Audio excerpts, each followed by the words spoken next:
সরাসরি চলে যাব অধীর রঞ্জন চৌধুরী শাসক দল তৃণমূলকে তীব্র কটাক্ষ। দেখুন তৃণমূল দলের এটা একটা দল তো না, এটা একটা ক্লাবের মতন। এটা কিছু লোক একটা জায়গায় এসেছে, চুরি বাটপাড়ি ধান্দাবাজি করবে, জীবনে তারা বড় হবে, এইসব উদ্দেশ্য নিয়ে এসছে তারা।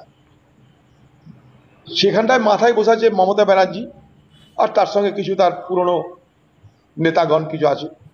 গোটা তৃণমূল দলটাই দ্বন্দ্বে দ্বন্দ্বে ক্ষত বিক্ষত।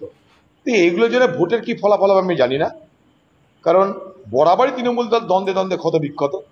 তখন মমতা ব্যানার্জি নিজে ময়দানে নেমেছে বলেন, আমি আপনাদের ঘর ঝাড় দিয়ে দেবো, ঘর পরিষ্কার করে দেবো, থালা মেজে দেবো, আপনারা আমাকে ভোট দিন। এইভাবে একটা স্টাইল নেবে তখন, কিন্তু প্রভাব তো পড়বেই। বাংলা যদি সুস্থ সবলভাবে ভোট হয়, তার প্রভাব আগামী দিনে পড়বে তো বটেই। চলো।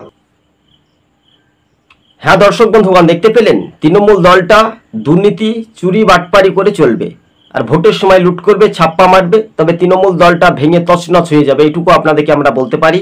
সম্ভাব্যত সূত্রের খবর অনুযায়ী বহু ভোটার তৃণমূল ছাড়ার মুখে মুর্শিদাবাদে এটুকু প্রমাণ হয়ে যেতে পারে।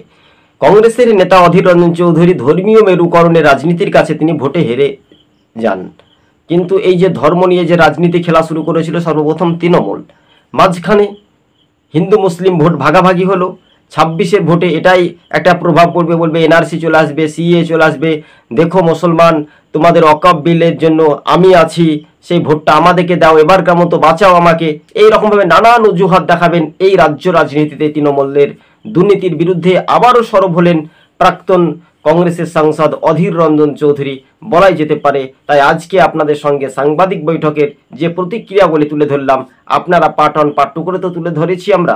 তো এই বিষয়টা যদি সবুজবঙ্গ নিউজ চ্যানেলটি ভালো লাগে সাবস্ক্রাইব করে সঙ্গে থাকবেন। ধন্যবাদ।